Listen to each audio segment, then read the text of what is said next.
all have everything you're doing just needs to be medically necessary. Yeah.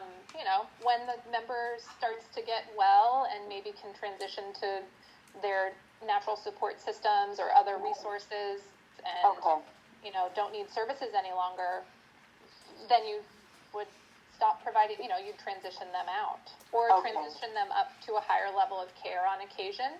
Okay. Through BHRS. I know I went into a couple different layers. Judith, did that answer your question? It does. So do we still fill out any documents just for our own, like, paperwork documentation? Because currently right now I'm using that BHRS assessment and treatment plan. And so even though we're not submitting it, are we still continuing to use that just for our own records? Yeah, here's where I'm going to refer you to your licensing body and legal and ethical standards around your practice. Okay. So HPSM may have certain, requirements or not have certain requirements, but that never supersedes, your obligation to the licensing body. Yes. Okay. So that's not a required document, because in the past the BHRS assessment treatment plan form was a required document to complete. I think let me see if I can, so they required that you use their form. Their form, correct, yes. We don't have any requirements for forms. Okay, I understand. So, but you're all obligated to keep regular case, through your licensing bodies to have regular case notes, and also treatment plans in place that the member's aware and informed of, right? These are just legal and ethical standards. Yes. If for some reason there was ever a quality review needed by HPSM or a fraud, waste, and abuse review, you would really want to make sure you have all of those on record. Yes. Yeah. Okay. Yeah. So, but it's a shift. This is a real shift where you were submitting it proactively, and now you're just going to really have to take real responsibility to make sure it's all there and nobody's checking unless an issue comes up. Okay, I understand. So it does need to be in place. I hope that helped. Yes. Fantastic. I hope that helps others too. Okay, thank you. Anyone on HPSM clarify anything I said? I'm really happy to, if you feel like any of that conveyed in a way that needs to be clarified, I'd love to ask anybody to step in. Okay. Yeah, I think that was great. No clarifications. Fantastic. Can I ask a question? Yes, go ahead. Hello? For HPSM, do our case notes have to be typed, or can they be handwritten? I can help with this, maybe, Molly? Sure. So, I think your question is about your treatment plan and case notes, which had been previously sometimes submitted to request prior authorization. And you have some The treatment plan had been, but not the case notes. Okay. So, please, for the team, I'm not aware of any requirement to handwrite or type your case notes. Okay. However, if you do end up providing a treatment that requires you to request a prior authorization from HPSM, you absolutely have to type that form. Correct. And I would also just say, needs to be readable. You got to be able to read it. Yep. Okay. Got it.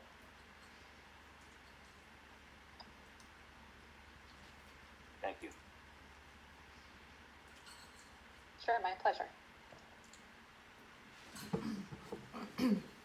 Hi, I have a question. Is this an okay time? Yes, go ahead. My name is Veronica Navarro, and I'm not sure if I missed this portion. I just want to clarify. I know we're going to be removing away from the access team. How will we be referred new clients? Because we're discontinuing our relationship with the access team, will will we be referred from HPSM? Yeah, so Courtney, please feel free to chime in, but at this time, my understanding is that the referrals will actually continue to come from Access at this time. Courtney, is there anything you would add to that?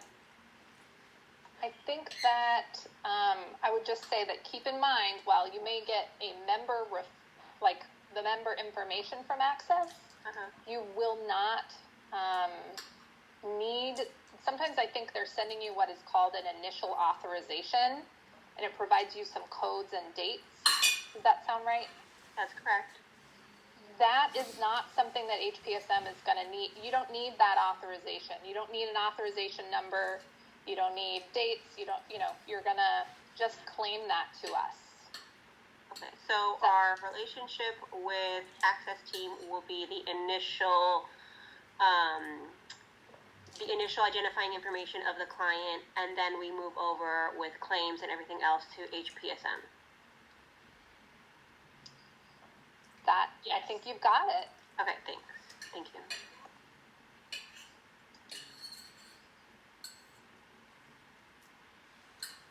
I see a question. Can we assume a BHRS referral will be of a member who is eligible and active, or do we still need to check eligibility? We would recommend that you still check eligibility.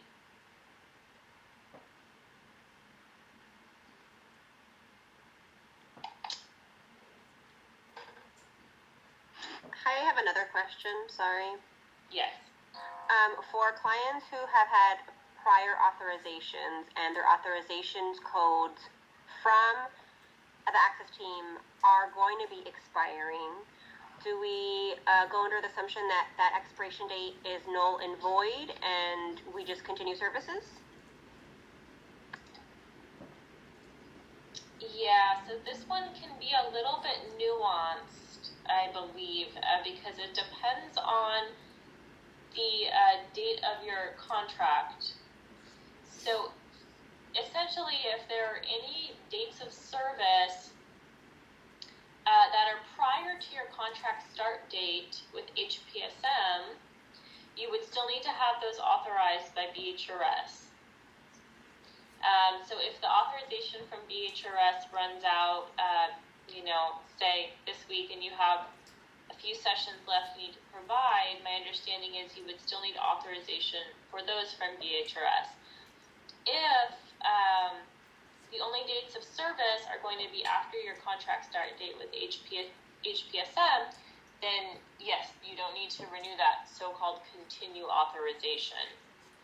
Courtney, feel free to chime in if I described that incorrectly. I thought that was very good, and I would just say when your start date starts with us, that authorization doesn't, it doesn't, you don't need it with us. And so hopefully that tracks. But please ask more questions. Thank you.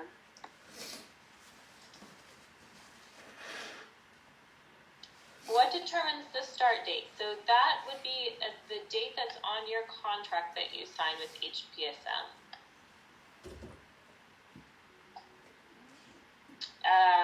I see another question about eligibility. Previously, the Access Team would check eligibility before referring a client. With HPSM, you need to check eligibility yourselves. The answer to that is yes.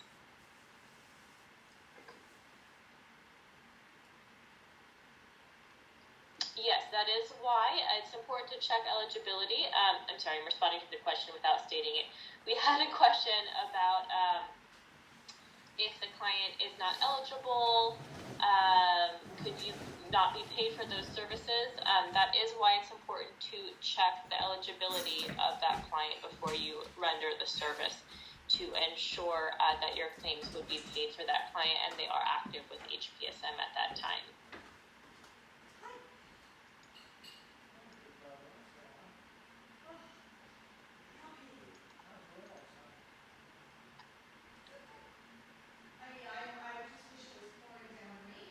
Okay, I'm just looking here to see if questions that we might have overlooked. Does anyone else have additional questions? Sorry, I have one more question. This is Judith Albano. So I was just curious if Access is the one that refers us to the client and they don't check but we check. Is there a back and forth with the client in terms of letting them know if they don't have insurance covered?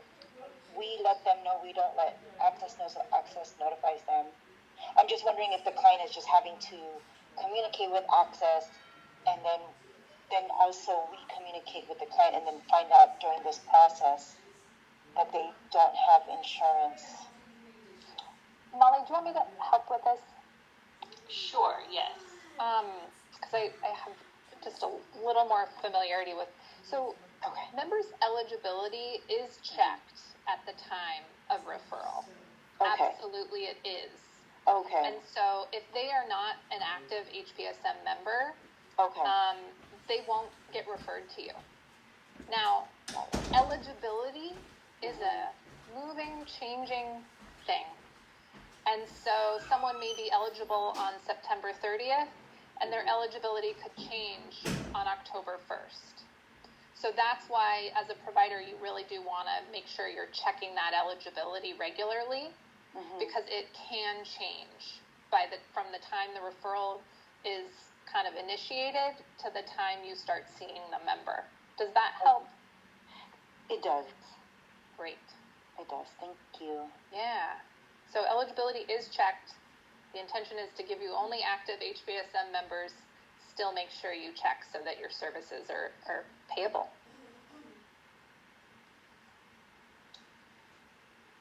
Great, thank you, Courtney. And I think that may have also answered the most recent question I saw in the chat, which says, what do we do with existing clients? Do we have to check their eligibility?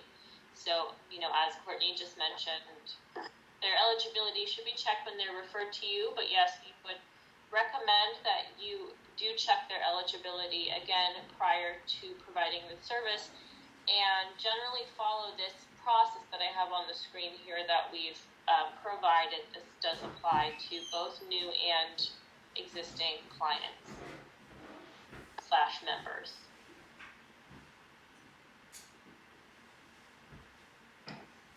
Hi, my name is Elise and I have a question.